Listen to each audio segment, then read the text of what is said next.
하나님 말씀 보겠습니다. 하나님 말씀 잠언 30장 1절에서 9절입니다. 하나님께서 우리에게 2024년도를 새롭게 허락하셨습니다. 그 새롭게 허락하신 2024년도 1월달이 벌써 훅 하고 지나가 버렸습니다. 우리에게 한 달이 벌써 지나갔다는 것은 저와 여러분들에게 생명의 길이라는 것이 있어요. 그 길이가 한 달만큼 단축되었다는 것을 의미하는 것입니다. 즉 2024년도 한 달 동안 여러분들에게 어떤 일이 일어났든, 어떤 것을 쌓아 올렸든, 어떤 자리에 앉았든, 어디로 이동을 했던 한 달 새 일어난 모든 것들, 그것이 무엇이 되었든지 간에 내 생명과 맞바꾼 시간이 되었다는 것입니다. 이를테면 1월 한 달을 허무로 일관한 사람은 내 생명과 허무와 맞바꾼 사람인 것이고, 헛것으로 한 달을 허비한 사람은 내 생명과 헛것으로 맞바꾼 사람이 되는 것입니다. 그래서 저는 오늘 본문 말씀을 통해서 우리의 생명과 맞바꾸고 있는 우리의 삶을 어떻게 하면 후회하지 않는 삶, 최고의 삶을 살 수 있는지 한번 살펴보고자 합니다. 먼저 오늘 본문 1절에서 6절까지 아굴의 고백이라는 제목으로 말씀을 드리고, 다음 시간에 7절에서 9절까지 아굴의 기도라는 제목으로 우리의 생명과 맞바꾸고 있는 이 시간을 우리가 어떻게 지내야 할 것인지 생각해보는 시간이 되었으면 좋겠습니다. 먼저 오늘 본문 1절입니다. 이 말씀은 야게의 아들 아굴의 자문이니 그가 이디엘 곧 이디엘과 우갈에게 이른 것이라 라고 말씀합니다. 오늘 이 본문을 기록한 사람은 아굴입니다. 이 본문을 기록한 아굴은 야게의 아들이라는 것과 이디엘과 우갈에게 지혜의 말을 전하고 있다는 것 말고는 성경 어디에도 아굴에 대해서 정보가 없습니다. 아굴뿐만 아니라 아버지 야게를 비롯한 이디엘, 우갈까지도 성경 어디에도 정보가 없다는 것입니다. 그래서 아굴이 어떤 사람인지 단정 지을 수는 없지만 짐작해 볼 수는 있습니다. 아굴은 이 솔로몬이 기록한 잠언에 자신의 글을 올리고 있다는 것이죠. 솔로몬이 누굽니까? 전무후무한 지혜를 가진 사람이었습니다. 그런데 그 솔로몬이 쓴 잠언에 자신의 이름을 올릴 수 있다는 것은 당대의 지혜자였고 석학이었다는 것을 우리가 알 수가 있다는 것이죠. 그런데 그가 다음과 같이 말을 합니다. 2절과 3절입니다. 최고의 이 지혜였던 아굴은 자신이 짐승이며 총명이었고 지혜가 없다고 고백하고 있다는 거예요. 당대 최고의 석학이었던 이 아굴이 왜 자신을 짐승으로 빗댔을까요? 왜 자신은 총명이었고 지혜가 없다고 말했는가? 그 이유를 어디서 찾았습니까? 거룩한 자를 알지 못하기 때문이라고 말하고 있는 것입니다. 다시 말해서 아굴은 세상의 지혜와 지식을 넘치게 가졌어도 하나님을 알지 못한다면 짐승이다라고 이렇게 표현하고 있는 것입니다. 잠언 9장 10절에 보면은 여호와를 경외하는 것이 지혜의 근본이요 거룩한 자를 아는 것이 명철이다라고 말씀하고 있습니다. 솔로몬의 잠언에 자기의 글을 올린 이 아굴이 잠언 9장 10절 말씀을 모르고 있었겠습니다. 아굴은 하나님을 아는 지식이 없는 것 그 자체가 짐승이라고 표현하고 있다는 것이에요. 창세기 2장 7절에 보면 뭐라고 말씀합니까? 여호와 하나님이 땅의 흙으로 사람을 지으시고 생기를 그 코에 불어넣으시니 사람이 생명이 되니라 라고 말씀하고 있습니다. 무슨 말이에요? 하나님의 땅의 흙으로 사람의 형상을 만들고 그 코에 호흡을 불어넣었더니 생명이 되었다라고 말씀하는 거예요. 여기서 생기로 번역된 히브리어 하이네샤마는 말 그대로 살아있는 숨입니다. 하나님의 호흡을 얘기하는 거예요. 그리고 생명으로 번역된 히브리어 하이네페시는 말 그대로 살아있는 영을 이야기하는 거예요. 그러면 이 말씀은 흙으로 사람을 지으셔서 그 사람에게 호흡을 불어넣었더니 그 사람이 살아있는 영이 되었더라라는 말씀인 거예요. 자, 이 말씀을 반대로 해석하면 하나님이 호흡이 없는 자는 죽은 영이다라고 이야기할 수가 있는 것입니다. 그렇다면 살아있는 영과 죽어있는 영의 차이점은 무엇인가? 창세기 2장 19절입니다. 여호와 하나님이 흙으로 각종 들 짐승과 공중의 각종 새도 지으시고 라고 기록하고 있어요. 무슨 말이냐? 하나님은 흙으로 사람을 지으실 때 사람만 흙으로 지으신 것이 아니라는 거예요.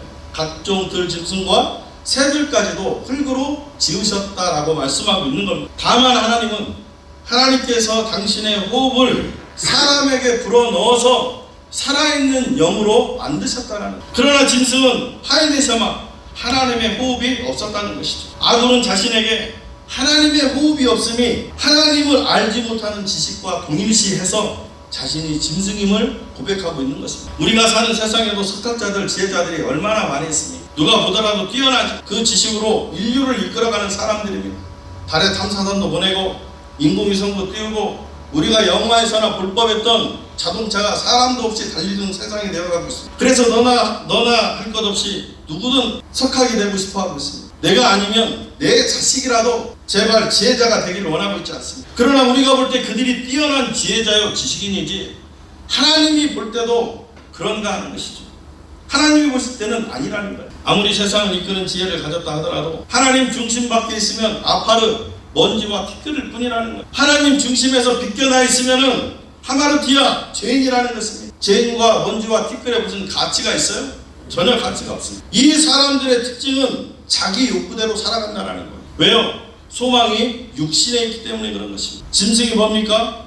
자기 욕구를 따라 사는 것, 자기 본능을 따라 사는 것, 자기 힘을 믿고 사는 것, 오직 자기만을 알고 사는 것이 짐승 아니겠습니까? 마찬가지로 하나님을 알지 못하는 이 지식과 지혜는 자기 욕망과 욕구를 성취하기 위해서 사용하는 도구이고, 자신이 올라서기 위함이라면 지혜와 지식을 사용해서 사람을 밑에 두고 밟고 올라서는 것입니다. 남을 짓밟으며 자기 욕구를 채우고자 하는 것이 양육강식의 세계에 살고 있는 짐승과 무엇이 다르냐는 거예요. 그들이 아무리 뛰어난 지식을 가지고 있다 하더라도 하나님을 알지 못하면 아굴의 표현으로 다 짐승인 것입니다. 아굴은 내가 하나님을 아는 지식이 없기 때문에 짐승이라고 고백하고 있는 거예요. 우리 역시 이 말씀에서 자유롭지 못하다면 죄송하지만 우리도 짐승인 것입니다. 제 말이 아니에요.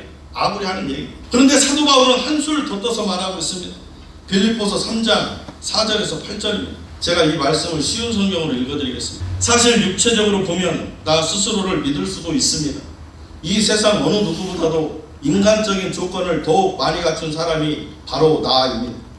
나는 태어난 지 8일 만에 할례를 받았습니다. 이스라엘 민족 중에서도 베냐민 지파의 자손이며 히브리인 중에서도 히브리인입니다. 모세의 율법은 내 인생의 안내자 역할을 하여 나는 율법을 가장 엄격히 지키는 바리새인이 되었습니다. 율법을 지키는 것에 너무나 열심이었으므로 교회를 핍박하기까지 하였습니다.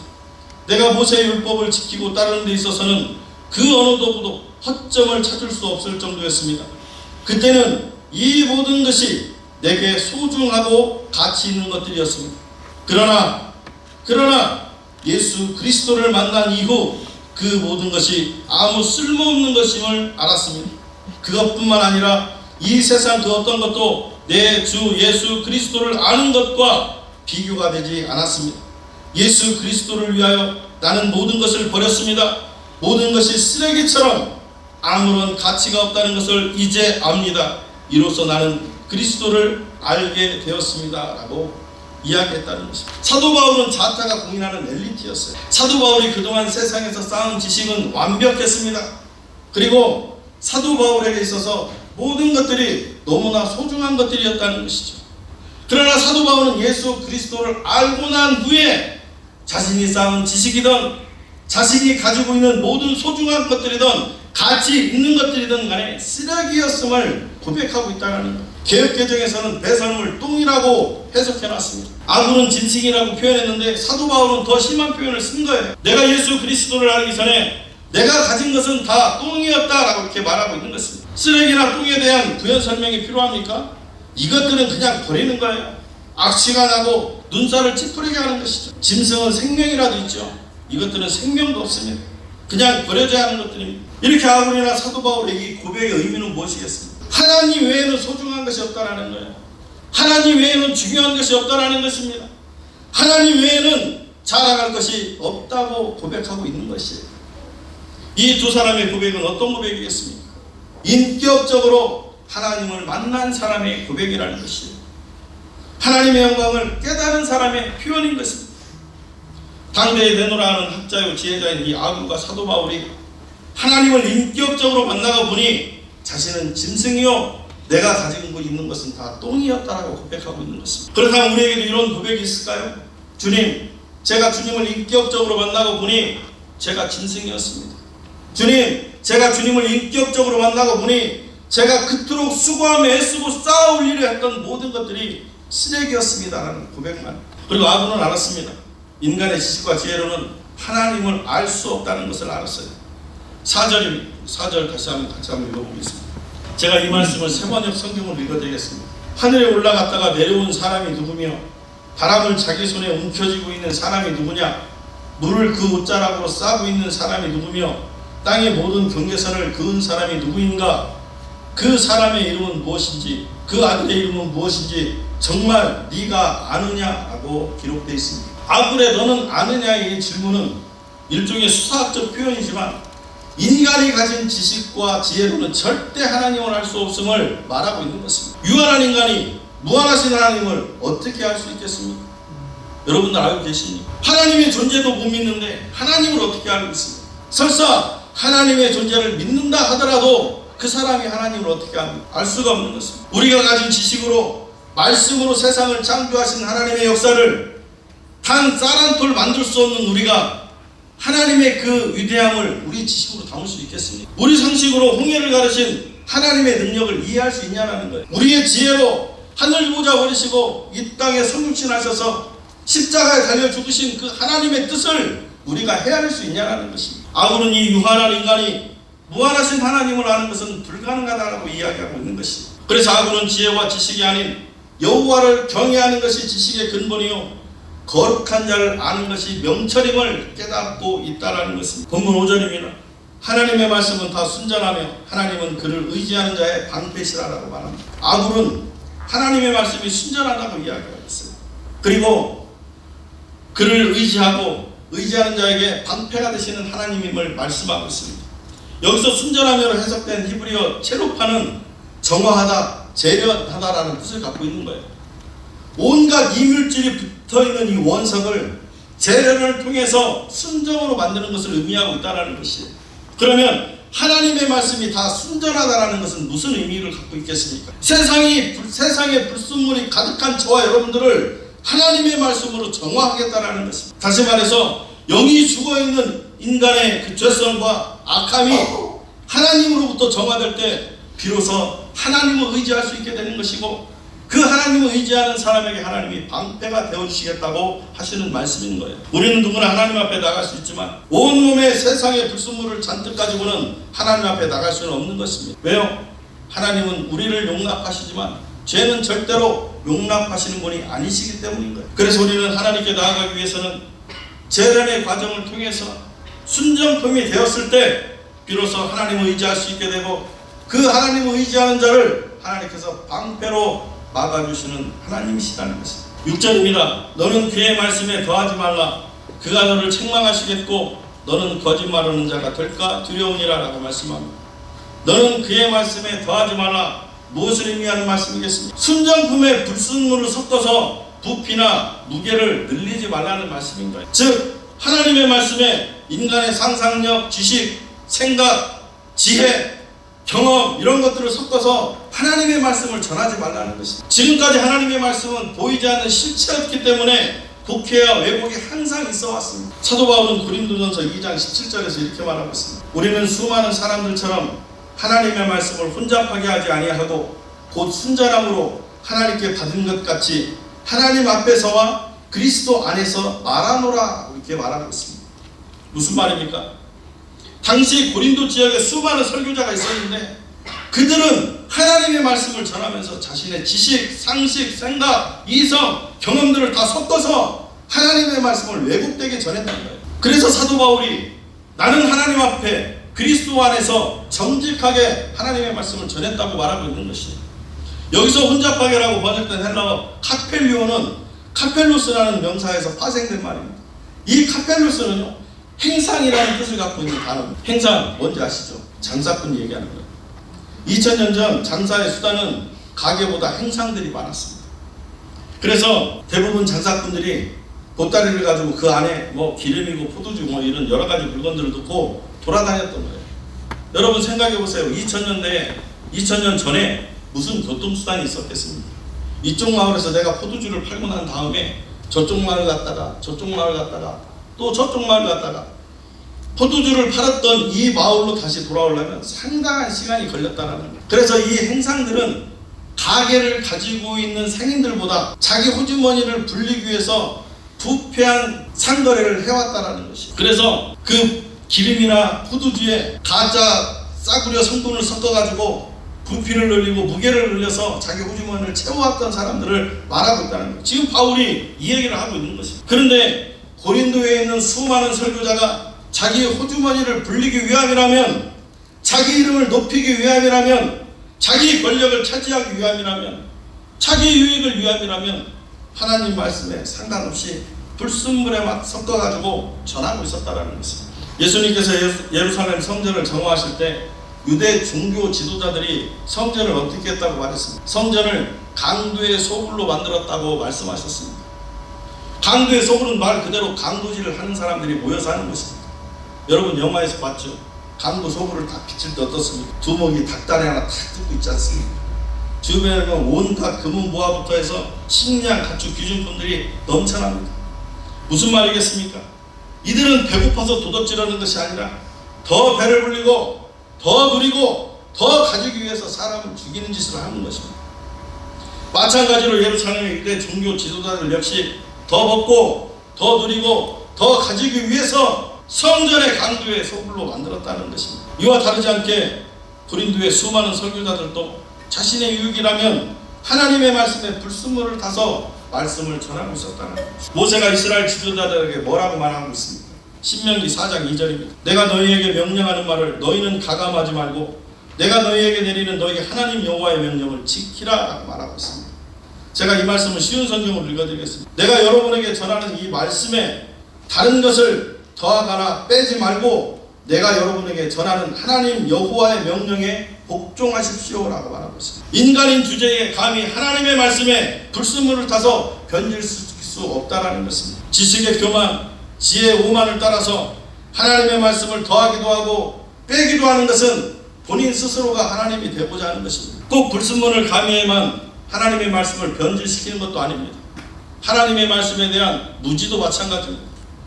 제가 어느 날 유튜브로 어떤 목사님의 설교를 듣고 있는데 이 목사님이 마태복음에 씨 뿌리는 비유를 들어서 말씀을 전하고 있더라고요. 근데 이 목사님 말씀하시는 말이 예수님이 뿌리는 그 씨가 내 마음이라는 거예요. 그러면서 길가, 돌자, 가시밭, 옥토밭에 떨어지는데 옥토밭이 예수님의 마음이라는 겁니다. 그래서 내 씨가 옥토밭에 예수님 마음에 떨어져야 잘 자랄 수 있다고 설교하고 있더라고요. 그런 말씀을 전하는 목사의 수준이라면 그 말씀을 먹고 사는 사람들의 성도는 어떻겠습니까? 맹인이 맹인을 인도하는 꼴이 되는 것입니다. 이렇게 하나님의 말씀을 불순물을 타거나 무지로 하나님이 말씀이 전해질 때 그가 너를 책망하시겠다고 하나님이 말씀하고 있습니다. 인간의 지식과 지혜, 이생과 경험은 절대로 하나님의 말씀을 대신할 수가 없는 것입니다. 자기 입맛대로 말씀을 전하거나 자기 배를 불리기 위해서 말씀을 왜곡해서 선포하는 것은 하나님의 책망의 대상이요 청산의 대상인 것을 잊어서는 안 되는 것입니다. 사실 그때나 지금이나 꼭 자기 배를 불리기 위함이나 무지가 아님에도 불구하고 하나님의 말씀이 여전히 왜곡돼서 전해지고 있습니다. 그 이유가 무엇이겠습니까? 하나님의 말씀은 우리의 불편한 진실을 수반하기 때문인 거예요. 하나님의 말씀은 우리의 영과 육을 찔러 쪼개기 때문에 그런 것입니다. 하나님의 말씀은 우리의 양심을 치고 가책을 받게 하고 있기 때문인 것이에요. 그래서 생각보다 많은 목회자들은 교인들의 비유에 맞춰서 성경 여기저기를 뒤져 구미에 맞는 말씀을 전하고 있습니다. 그러나 성경은 90% 이상이 우리에 대한 책망과 교훈과 바르게 하기 위한 말씀인 것입니다. 그렇다면 이들이 구미에 맞는 성경 구절을 골라서 하나님의 말씀을 전한다는 것은 하나님의 말씀 90%를 제외하고 10%만 전하고 있다는 것입니다. 물론 우리가 삶 속에서 지치고 상처받은 분 교회에 와서 회복하고 또 상처받는 것, 위로받고 격려받는 것 당연히 필요합니다. 그러나 동시에 앞에서 말씀을 드렸지만 하나님께 나아가기 위함이라면 삶 속에서 가져온 온갖 불순물을 단호하게 찔러 쪼개는 아픔도 있어야 한다는 것이에요. 우리 삶에 있어 위로와 격려가 필요하듯이 죄에 대한 단호함 역시 필요하면 두말할 나위가 없다라는 것입니다. 꼭 강대상에서 책망의 말씀이 흘러나오면 또 저 목사 오늘 또 다 까고 있네. 그러면 정말 이분은 희망이 있는 분이세요. 그런데 책망의 말씀이 흘러가면 야 땡땡 장로 듣고 있냐? 땡땡 집사 듣고 있냐? 정말 이런 분은 희망이 보이지 않습니다. 지금까지 하나님의 말씀은 단 한 차례도 너를 위해서 선포된 말씀이 없습니다. 온전히 이 세상이 시작할 때부터 지금까지 하나님의 말씀은 나를 위한 말씀이었다. 그런데 너를 위한 말씀이라고 생각하는 사람의 특징이 무엇입니까? 자신이 하나님으로 살아가는 사람입니다. 하나님이 아닌 하나님이 주신 것이 순으로 둔갑되어 살아가는 삶을 이야기하는 것입니다. 하나님이 아닌 하나님이 주신 것들을 따라 살면 되겠습니까? 2014년 4월 영국 썬더랜드에서 마라톤이 있었습니다. 근데 이 마라톤 경기 결과가 선두로 달렸던 1등 한 명만 빼고 2등부터 5천여 명이 넘는 선수들이 전부 다 실격 처리가 된 황당한 경기였습니다. 이유가 뭐냐면 1등과 2등의 차이가 많이 벌어졌습니다. 그래서 1등을 쫓아가던 1등이 보이지 않자 그 마라톤 코스를 이탈한 거예요. 그래서 자기가 이탈한 걸 알고 다시 정식 코스로 돌아왔는데 그 2등을 따라서 뒤따라왔던 그 5천 명이 넘는 그 마라톤 선수들이 2등을 따라서 다 똑같이 이탈한 거예요. 그런데 결국에는 결승전까지 다 도달해서 통과했습니다. 조사 결과 264m를 덜 떴다는 이유로 이유 선수와 함께 모든 전원이 실격 처리가 된 사건이었습니다. 264m를 덜 뛰었다 하더라도 41.931km는 결코 짧은 거리가 아니라는 거예요. 이들은 41.931km를 최선을 다해서 완주한 사람이지만 결과는 실격 처리가 되고 말았다는 것입니다. 우리도 마찬가지 아닙니까? 우리가 그동안 눈물로 점철된 인생을 살아오면서 누구를 뒤쫓으면서 살아왔습니다. 권력을 얻고 싶은 사람은 권력자의 꽁무니를, 부자가 되고 싶은 사람은 돈 많은 사람의 꽁무니를, 학자가 되고 싶은 사람은 학자의 꽁무니를, 이렇게 각 분야별로 앞서가는 사람을 얼마나 뒤쫓았습니까? 그런데 앞서가는 사람의 최종 목적지가 인생의 실격 처리되는 공동묘지라고 한다면 앞서가는 사람만 보고 따라간 사람은 무엇이 되겠습니까? 열심히 최선을 다해 앞 사람만 보고 달려왔는데 그 길이 공동묘지의 한 줌으로 흘러가는 인생으로 끝이 난다면 이보다 더 비참한 인생이 어디 있겠습니까? 말씀을 마치겠습니다. 세상에 지혜졌던 이 아굴은 하나님을 아는 순간부터 자신이 가진 지식과 지혜와 상관없이 짐승이었다고 고백했습니다. 그리고 인간의 불완전성과 한계를 인정하고 만물의 주인이신 하나님을 향해서 방향을 틀었습니다. 여러분들은 지금 어느 방향을 향해서 달리고 계십니까? 내가 가진 지식과 지혜로 보다 나은 내일의 사업의 번창, 자녀의 성공, 질병의 자유, 승진, 합격, 출세 등을 뒤쫓고 계시진 않습니다. 아니면 매일매일 소멸해가는 내 인생을 하나님을 향해서 영원한 생명과 맞바꾸고 계십니다. 부디 아굴의 고백과 같이 인격적으로 하나님을 만나서 하나님께 방향을 틀어 죽은 내 영혼이 살아있는 영으로 전환되시는 여러분들 되시기를 예수님의 이름으로 축원합니다.